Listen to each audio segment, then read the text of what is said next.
Muitos dos jovens de hoje, eles estão desestimulados, né? Porque no passado você falava, você precisa estudar para ser alguém na vida.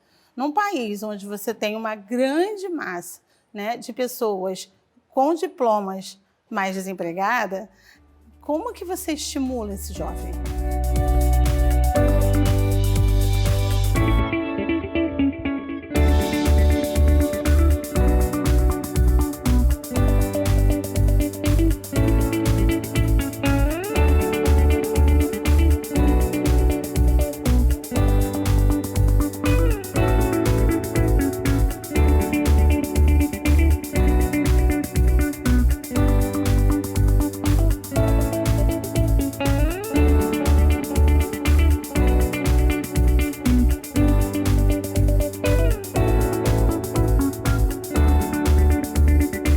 O Espaço Serê, né, ele surge a partir do momento que eu começo a estudar a educação étnico-racial e a história da África. Essa desmistificação, essa educação antirracista, essa educação decolonial é levar a tradição. Nós somos um povo tradicional de matriz africana. Atividades que perpassam, por exemplo, pela questão ambiental, são fundamentais para o nosso processo. O sagrado para a gente, ele é a própria natureza.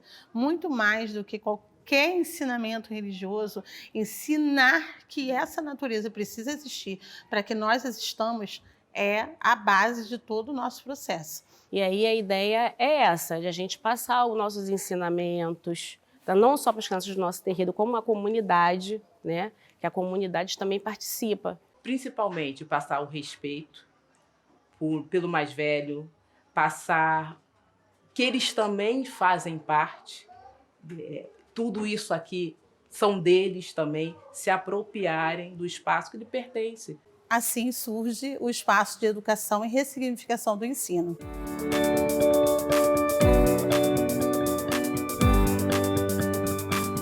A gente pode dizer que o Espaço Serê, ele traz um olhar do porquê estudar. Uma criança da comunidade, quando chega aqui, né, e ela vê a união, as atividades, as brincadeiras que as crianças fazem, ela vê as outras crianças contando histórias, né?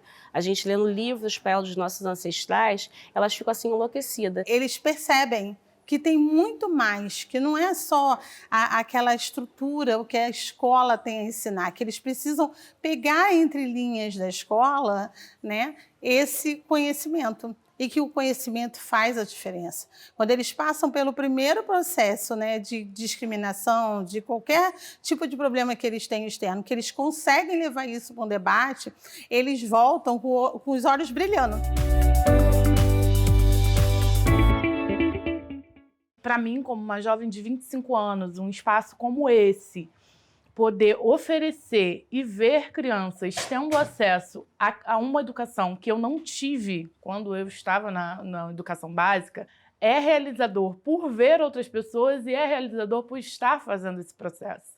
Essa é a importância que eu vejo no espaço como esse. A gente vai encontrar vários obstáculos, né? Resistência de tudo quanto é lado, mas se a gente continuar e não desistir, a gente tem certeza que isso vai perpetuar, isso vai se tornar um legado para as próximas gerações. E é isso que a gente quer. Ir para fora daqui não é só no aspecto do muro que nos cerca, mas é também ir a partir da leitura, conhecendo os processos históricos, né, dos nossos ancestrais, para que nós possamos também ter e dar continuidade a essa cultura, né? Então a gente precisa desses apoios, sejam eles através de materiais, né, livros, toalhas, instrumentos, financeiro também através de doações. Mas o parceiro também que leva a gente para outros espaços, né, que dê visibilidade ao nosso projeto. O trabalho que a gente está fazendo hoje não é para a gente, não é para mim, Olga Marcelino ou Tunguian. É para o Pedro Henrique, é para o Cauê, Maria Júlia, para todas as outras crianças da nossa tradição que vão perpetuar tudo isso que a gente está trazendo, né? Tudo isso que a gente está fazendo agora. Eu espero ter vida e saúde para poder ver isso mais à frente, né? Adeus, adeus, eu vou embora, fica com Deus, Nossa Senhora. Adeus, eu vou embora. Adeus, adeus.